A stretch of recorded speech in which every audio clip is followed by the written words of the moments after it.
What's good, Steeler Nation? My name is Jack Sperry, and this is Steelers Talk. There is a rumor brewing right now, Steelers Nation, that Taylor Lewan, the three-time Pro Bowler, could be on his way to the Steelers in the offseason. But first, the news just broke. Kenny Pickett has been cleared by the NFL's concussion protocol, and he will be starting Week 16 against the Raiders on Christmas Eve. And this is huge news, guys. Like we were talking about yesterday, could Mitchell Trubisky potentially get that second start in a row after a good performance last week? But no, Mike Tomlin came out today, said Pickett has cleared concussion protocol, and it will be the rookie under center in those awesome throwback uniforms this Saturday. Those block numbers, you know I love me some block numbers, Steelers Nation, and it's going to be great. I can't wait to see KP8 back out on the field. The Raiders are probably the worst defense that he's faced so far, so I'm excited. And if you're excited, spam 8 in the comments section if you're excited for the return of Kenny Pickett.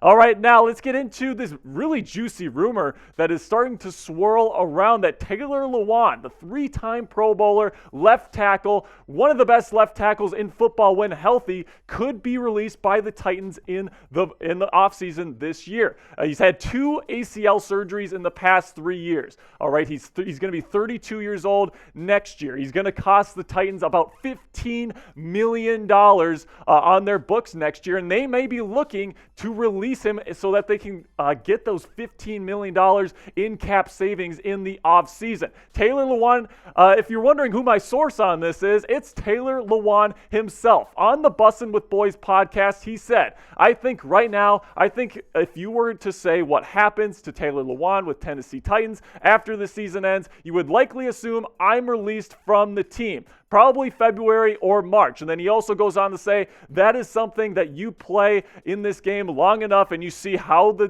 dominoes fall. And like I said before, 2 ACLs in 3 years, it's kind of hard for people to wrap their minds around keeping me in the building. So here's the thing with Taylor Lewan, guys. 2 ACL surgeries in 3 years for somebody that's past the 30 years old mark, like that's not great. It's going to be a risk, right? If the Steelers grab him, it's going to be a risk. But he could be an affordable option at left tackle, and who knows, man? He's been one of the most productive, one of the best left tackles in the National Football League for a long time. It's still reasonable to believe that he could play at a really high level for the Steelers if they were to sign him. And, I mean, at the end of the day, he might be like $10 million next year. Like, we could sign him to a 1-year short-term deal, right? And it could be something that could really work out for the Steelers if they decided to go out and get someone like this. Now, there's other options out there, right? They could draft a left tackle. They could sign a guy like Isaiah Wynn, who's a bit younger. But I really think that this is a legitimate option for the Steelers. Let me know what you think in the comments section. Should the Steelers pursue Taylor Lewan this offseason if he is released by the Tennessee Titans? Type Y for yes or type N for no. This is the pinned comment on today's video. So whenever you get a chance or whenever there's an ad break here, go down to the comments section, find that pinned comment, and answer today's question. Now, there's another rumor going around, guys, and I'm not a big fan of this one. Pittsburgh is considering bringing back Matt Canada, the clown himself, as the offensive coordinator next season. Andrew Filipponi, he's a reporter for the Steelers here. He tweeted this out yesterday. Text from a Steelers source this morning following yesterday's game. Matt Canada one step closer to returning next year. And if you want to know how I felt about this, just take a look at my response when I saw the news. I was not happy to hear this, guys. You guys know that I am not a Matt Canada fan. I'll give him credit where credit's due. The offense has been better in the second half, but I want someone new in the building, all right? This comes from my Twitter, guys, and if you go to my Twitter right now and give me a follow, you will be entered to win a free Steelers jersey of the player and color of your choice, $150 or less, guys, but at Jack_Sperry, you might be getting a Christmas surprise on Christmas Day. Just a couple more videos here left, guys, so there's only limited opportunities to go and follow me on Sunday. I will be doing my raffle and I'll be revealing the winner of this poll or of this giveaway. So go to my Twitter account right now at Jack_Sperry. Give me a follow. And if you're already following me, you're already entered to win this. Merry Christmas, Yinzers. All right, now, I would say don't do this, Steelers. Please Please, for the love of God, fire Matt Canada, bring someone else in. The offense has been better in the second half, but it hasn't been that much better. Like, you want to bring in somebody with fresh ideas, screw this, guys. I'm not talking about Matt Canada. I'm going to be talking about people to replace him. I don't want to even think about him coming back. I'll be giving 4 new names, guys. 4 new names to my list of guys that could replace Matt Canada next offseason. But before I do that, let me ask you a question. How much are you spending per month on monthly subscriptions? 80% of people, guys, have subscriptions that they don't even know that they're paying for. Maybe it's an Amazon Prime account that you don't know you're paying for. Maybe it's a Netflix account that you're not streaming. But there's this great app that I use that helps me track all of my expenses, and because of it, I no longer waste money on subscriptions I don't even use. You might have heard of it. It's called Rocket Money, formerly known as Truebill. The app shows you all of your subscriptions in one place and then cancels for you whatever you don't still want. Rocket Money can even find subscriptions you didn't even know you were paying for, like I was with Netflix. I was paying for 2 Netflix accounts, guys. Now it's just 1. You may even find that you've been double charged for a subscription. To cancel a subscription, all you have to do is press cancel on the Rocket Money app, and it's going to take care of the rest for you.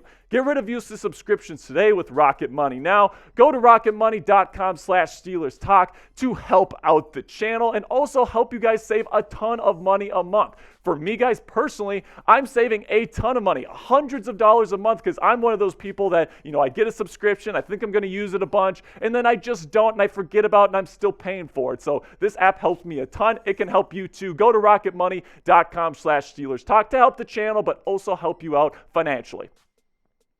All right, now, first on my list here of Matt Canada replacements, because we're not even going to talk about that clown coming back next year. Kliff Kingsbury, the head coach of the Arizona Cardinals, he runs more of an air raid / Earnhardt Perkins system. So air raid, you see a bunch of that in college. Lincoln Riley, a good example of that. And then the Earnhardt Perkins, that's kind of like what Josh McDaniels runs in Las Vegas. That's kind of like what Brian Daboll runs in New York. So this is kind of a hybrid between those two systems. He could be fired by the Cardinals coming up. The Cardinals have had a massively disappointing season this year. The thing with Kliff Kingsbury, for me, is that he's not really great at making adjustments to his schemes mid-season. He doesn't make adjustments. If you look at his record in the second half of the season, it's like 17-49, right? And that's both college and pro. That tells me that defenses are figuring out his scheme, what he likes to run, and then he doesn't make adjustments as the season goes on, and they end up losing football games. So he's somebody that can do some good things in the offseason, but he's somebody that doesn't make adjustments throughout the season, and he's not Tomlin's type of guy, right? Like Tomlin likes those tough-nosed, hard coaches that really not get in the face of players, but are really tough-minded. Kliff Kingsbury's kind of that finesse guy. He's not really what comes to mind when it comes to the Steelers. Number 2 on my list is Deuce Staley. He's he's the assistant head coach for the Detroit Lions right now, running backs coach. And Ben Johnson, the offensive coordinator for the Detroit Lions, most likely getting a head coaching job. And Deuce Staley is somebody that, it's a logical conclusion that he's going to take that next step into the offensive coordinator realm. He kind of runs more of a hybrid style offense is what they're running in Detroit. It's extremely effective right now for the Lions. And then he also, Deuce Staley is the type of guy that Tomlin likes, right? He's a former player. He played for the Steelers. So, he won a Super Bowl with the Steelers, right? He was the running back 2 behind the bus himself, right? Jerome Bettis. And he's tough-nosed. He's hard. He's somebody that Tomlin really, really likes personality-wise, and he would be a great fit for the Steelers. But the downside to Deuce Staley is that he is unproven. He hasn't called plays yet. He tried out some offensive play calling stuff in the preseason, but during the regular season, it's been all Ben Johnson, right? So you don't really know what Deuce Staley can do as a play caller, but not everybody is Ben Johnson, right? So Deuce Staley, when it comes from a play calling standpoint, just because you bring in somebody from the Lions offense doesn't mean that they have Ben Johnson's kind of creativity or play calling acumen. All right, guys, this is the time in the show where I ask you to subscribe to the channel here at Steelers Talk. We have a great community of Yinzers that are passionate about the black and gold. We give you news and rumors content on the Steelers each and every day. We have some great draft content coming up. We got some great free agency content coming up. Of course, we got those post-game breakdowns for each Steelers game. And right now we're on the road to 20 1,000 subscribers, guys. So if you haven't subscribed to the channel yet and you love the black and gold, consider joining our family here at Steelers Talk today.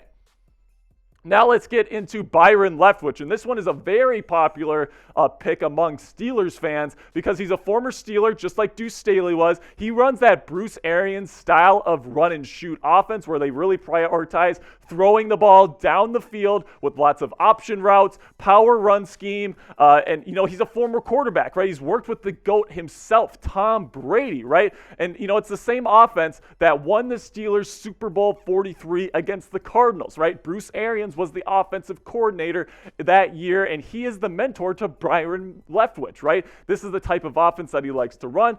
This is an offense that has worked for the Steelers before, and if he's available, I think this could actually happen, right? Mike Tomlin doesn't have many connections in the league now because he's been head coach for so long, but one of those connections is Bruce Arians. So if Todd Bowles ends up getting fired in Tampa Bay this year and Byron Leftwich doesn't get a head coaching job himself, the Steelers is a logical landing spot for him, and I think it would be a pretty decent fit for the Steelers, in my opinion. But you tell me, who do you want the Steelers to hire as the next offensive coordinator? Or do you still want Matt Canada? I don't think there's many Steelers fans out there that still want Matt Canada because he sucks. But at the end of the day, if you want Matt Canada, feel free to put that in the comments section.